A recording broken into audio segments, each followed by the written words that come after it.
Hi అండి, welcome back to our channel Mahamma vlogs. ఈరోజు మన వీడియోలో ఒక ఫ్రై రెసిపీ చూపించబోతున్నాను. అదేంటి అంటే దొండకాయ వేపుడు అండి.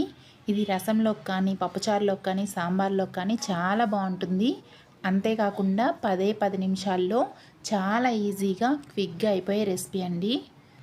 వీడియోలోకి వెళ్ళే ముందు నాదొక చిన్న రిక్వెస్ట్ అండి. వీడియో అయితే స్కిప్ చేయకుండా లాస్ట్ వరకు చూడండి. ఇంకా లేట్ చేయకుండా క్యాటరింగ్ స్టైల్లో ఈ దొండకాయ ఫ్రై ఎలా చేయాలో చూపించేస్తాను పదండి. ఫస్ట్ నేను ఇక్కడ హాఫ్ కిలో దొండకాయలు తీసుకున్నాను. అంటే 500 గ్రామ్స్ అండి.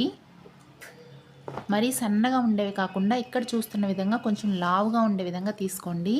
ఇప్పుడు వీటిని ఒక 2-3 సార్లు నీట్గా వాష్ చేసుకొని ఒక ప్లేట్లో పెట్టేసుకోండి. ఇప్పుడు ఇవి కొంచెం తడారిన తర్వాత ఒక్కొక్క దొండకాయని తీసుకొని 4 పక్షాలుగా 8 భాగాలుగా వచ్చే విధంగా సన్నగా కట్ చేసేసుకోండి. మీరు దొండకాయని ఎంత సన్నగా కట్ చేసుకోగలిగితే మీకు ఫ్రై అనేది అంత క్రిస్పీగా వస్తుంది. ఇలా కట్ చేసుకున్న తర్వాత ఇప్పుడు ఇందులో రుచికి సరిపడా ఉప్పు, 1 స్పూన్ కారం, హాఫ్ టీ స్పూన్ ధనియాల పొడి, హాఫ్ కప్ శనగపిండి,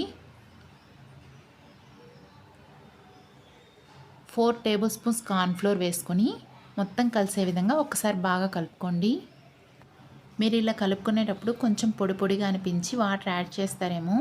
అస్సలు వాటర్ యాడ్ చేయకూడదండి. మీరు కరెక్ట్గా ప్రెస్ చేస్తూ కలిపారంటే ఈ దొండకాయల్లో ఉన్న వాటరే సరిపోతుంది. లేదు మాకు సరిపోలేదు ఇంకొంచెం వాటర్ యాడ్ చేసుకుంటాం అనుకుంటే మాత్రం మీరు ఈ ఫ్రై చేసుకునేటప్పుడు నూనె బాగా లాగేస్తుంది. అందుకని చెప్తున్నాను. చూసారు కదా, ఇలా కలుపుకున్న తర్వాత డీప్ ఫ్రైకి ఆయిల్ పెట్టుకొని ఆయిల్ బాగా హీట్ అయిన తర్వాత ఇలా ఒక్కొక్కటి వేసేసుకోండి.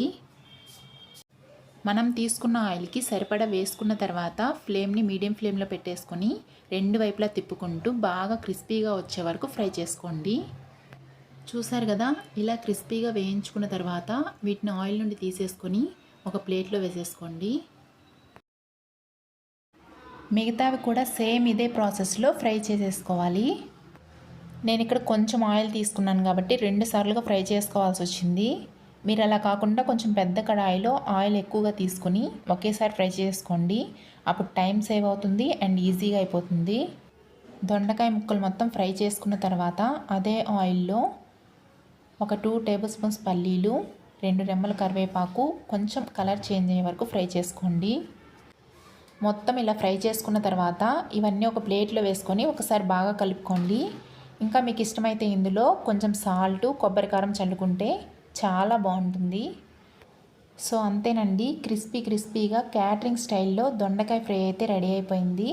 రసంలోకి కానీ పప్పులోకి కానీ వేసుకొని తింటే చాలా చాలా బాగుంటుంది. ఎలా చేయాలో వీడియో మొత్తం చూసారు కదా. ఇంకా లేట్ చేయకుండా డెఫినెట్గా మీరు కూడా ఇంట్లో ట్రై చేయండి. ఇలా చేశారంటే మీ ఇంట్లో ప్రతి ఒక్కరికి నచ్చుతుంది.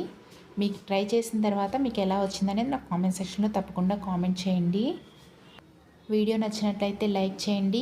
అలాగే వీలైతే మీ ఫ్రెండ్స్కి, ఫ్యామిలీ మెంబర్స్కి షేర్ చేయండి. ఇంకా సింపుల్ అండ్ క్విక్ రెసిపీస్ కోసం మన ఛానల్ని సబ్స్క్రైబ్ చేసుకోవడం మాత్రం మర్చిపోకండి.